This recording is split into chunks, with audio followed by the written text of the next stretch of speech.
I want to do an interview with you, Zan, kind of like a periodical update on your latest thinking and some of the more recent conversations we've been having in the Emirati, and just to share these ideas a bit further afield. And also because, we've created this incredible new adventure for the Emirati, the entire Vision Quest program, which has now been launched. I would love to just dive in and ask you a few questions about your most recent ideas.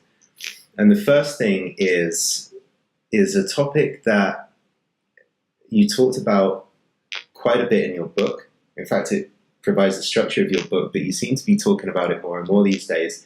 And it's the notion of journey. Mm. And I would love to spell out with you, what exactly are you talking about when you mention this word journey and talk about this theme of journey? And why is it so fundamentally important for men? Well, you're right that the concept of journey, which was the essence of my first book and everything I've learned for myself in my life. But more and more I'm just realizing that when I see guys that come for coaching or for some kind of understanding, and you think, what are they missing? What's modern man missing? And that's my answer to it.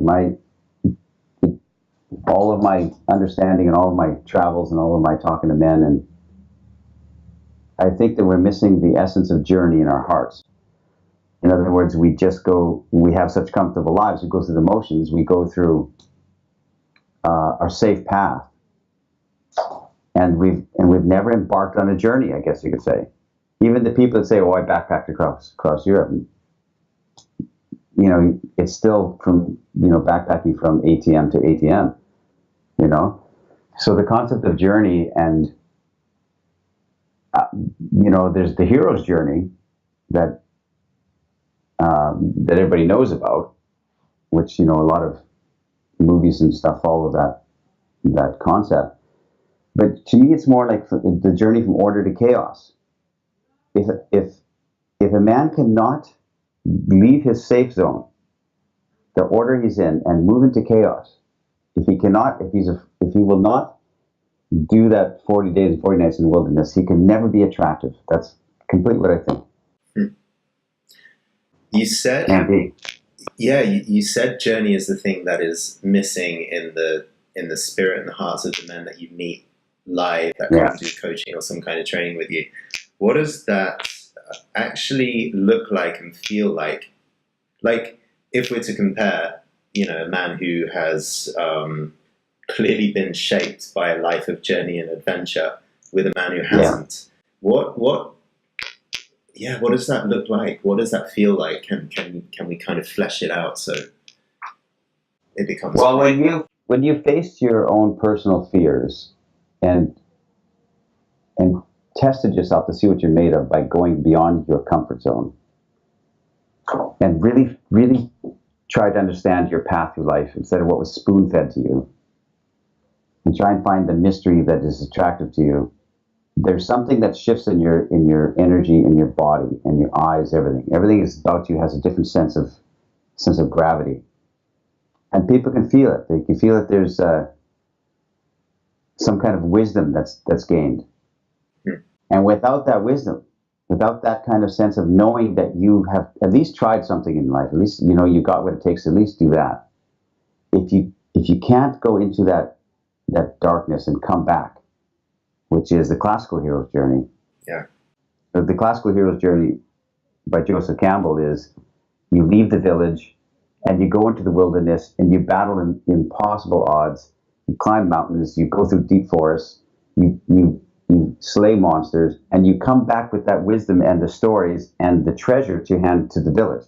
In other words, you can't have any attraction in you to the village, i.e. women, for instance, if you haven't done it. It's just, you might get married, you might have a relationship, but there's no sense of gravity about you, and it's vital. That's what I think, to test yourself. Now, I don't remember all the 12 stages of the hero's journey, but I mean, you could look it up on YouTube and find them pretty clearly explained and spelled out. But there's there's often the moment of, like, there's a couple of parts of the hero's journey that really stick to my mind. One of them is a thing called crossing the threshold, where it's like you're in the Shire, something becomes a little bit unsettled.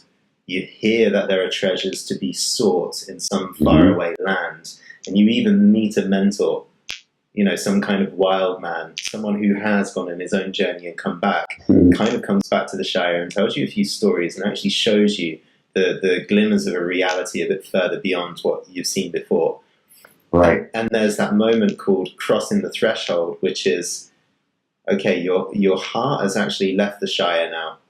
Something about your spirit has pre-wandered ahead of you. But are you actually going to follow through and take that decision, or are you going to play it safe? It's kind of like, spiritually speaking, the hero's got one leg now out of the door and one leg still in the Shire, covered in, with his anxiety, with his nerves, his fear, his conditioning, the people who want him to stay at home and be safe. And it's just, I think we see a lot of that with our community, 1 foot in, 1 foot out. What's going to happen? Is the man going to cross the threshold? And the other thing of the hero's journey that really sticks in mind to me is much later on, the hero goes through various different battles, and they're always depicted as external battles in the movies, right? But really they're just reflections of internal battles. And usually he faces the ultimate demon, like whatever that is, whether it's the Lord of the Rings or the Star Wars or whatever else, he faces the ultimate demon.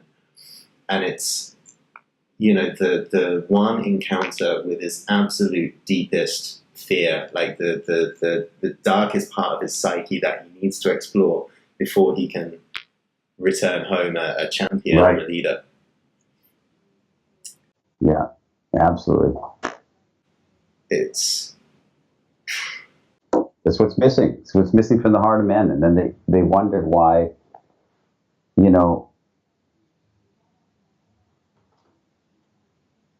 don't know. I mean, I don't know what else to say. Here's a common question. You spent 30 plus years in the land of women, figuring out the hearts and the minds of women, and you've written the Alabaster Girl, and you talk a lot about taking a journey with women, like that passage of time to actually understand who women are in your relationship with them. That's a journey in and of itself. But are you talking about a journey with women here, or are you talking about something fundamentally different?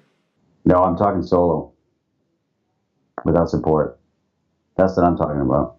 Like, we can't have a relationship with women if we can't have a relationship with ourselves. And if we have never sat down to really consider ourselves, what it is we are, what we're meant to be, why we're here on this earth.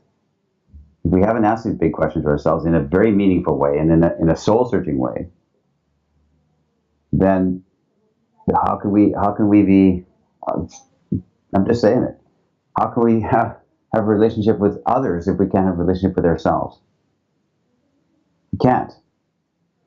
So no, this is a solo journey the man needs to partake of on his own, to find out what he's made of. And most men won't do it. Most men will nod their head, okay, I'm reading some books about that. Or, I went on a 2-week vacation in Mexico, Yeah. It's, I don't know. And it doesn't necessarily,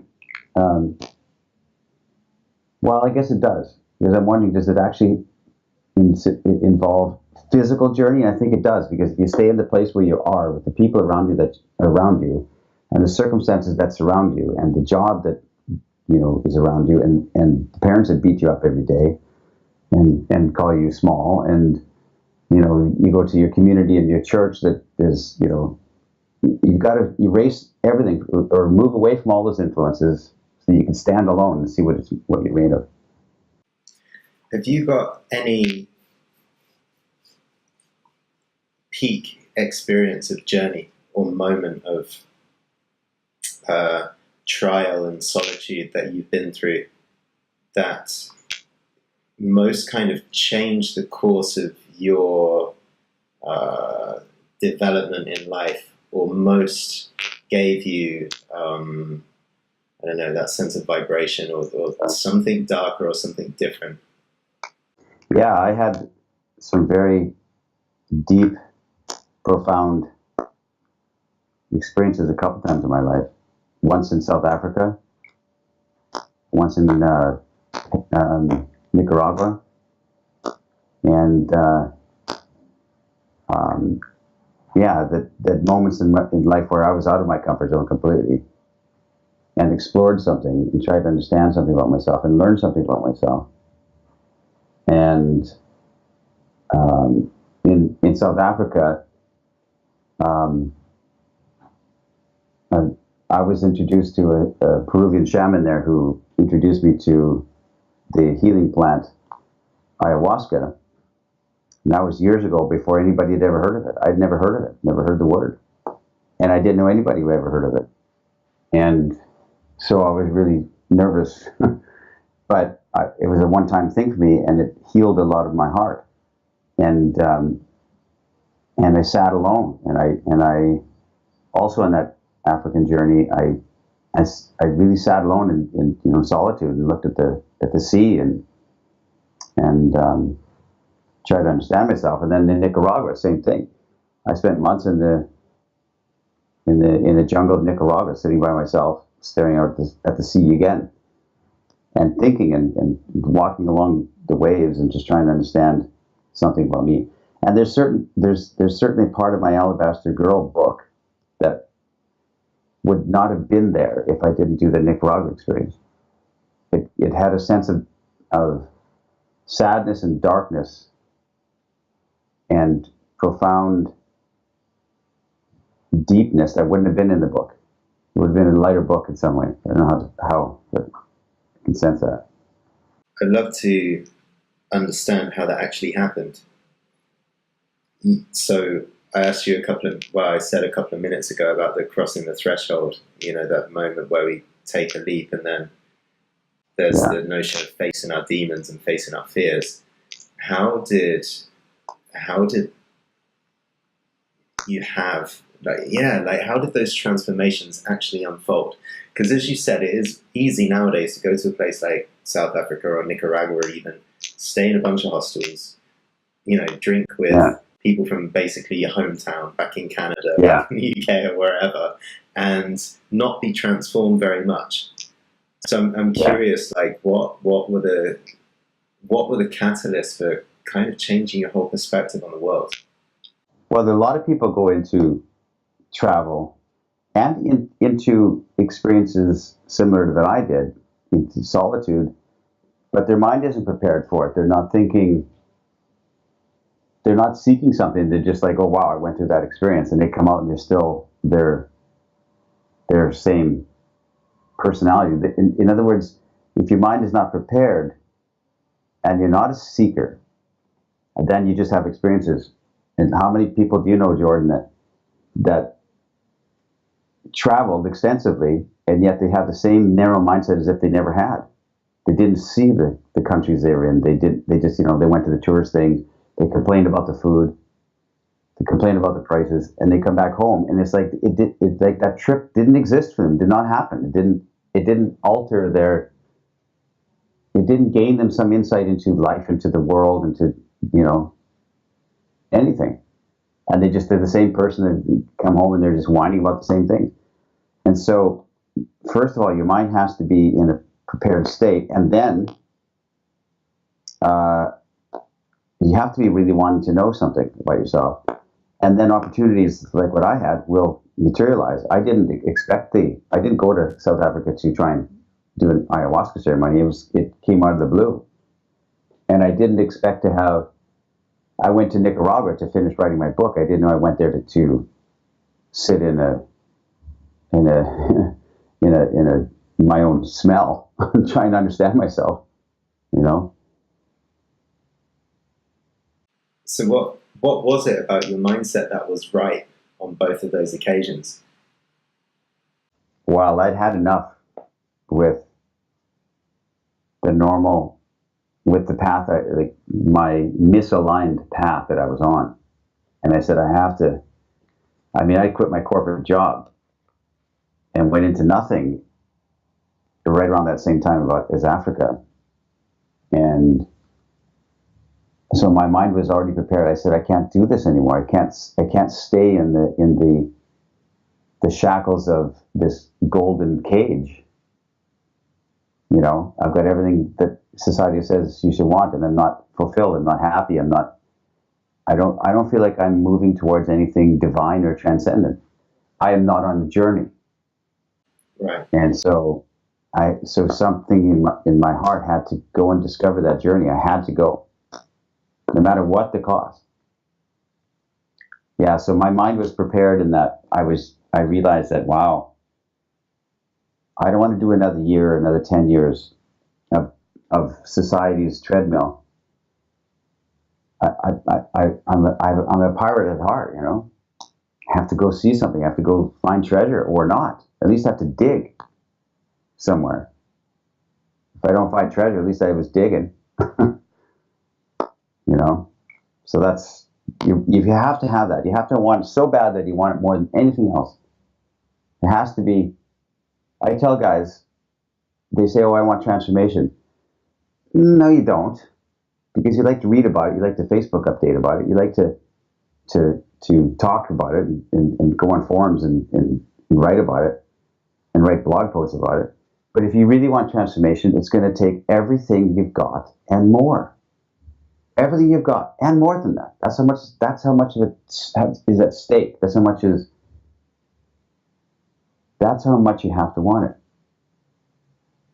And, you know, I want to dive into that as the next topic, but just to recap, it sounds like it's very easy to go on a journey, or it's very easy to go on an adventure, but for that adventure to be transformative, one, there's got to be an element of really having had enough of what has come before in our lives. Whatever the treadmill or whatever phase of our lives, it's got to kind of hurt to the point of, I cannot bear it anymore. In some way, right. Maybe it's not as loud, as passionate as that, but it has to be reaching an end.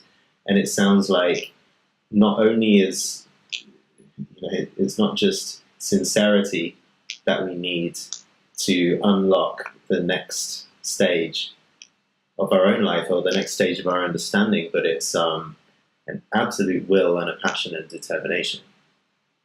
It takes a hunger, and if you don't have that, if you're just curious about it, you just want to see what it's about, there's nothing in it, then it's just another thing that you experience, just another thing that you go through, and you go back to your life, and you go back to your routine.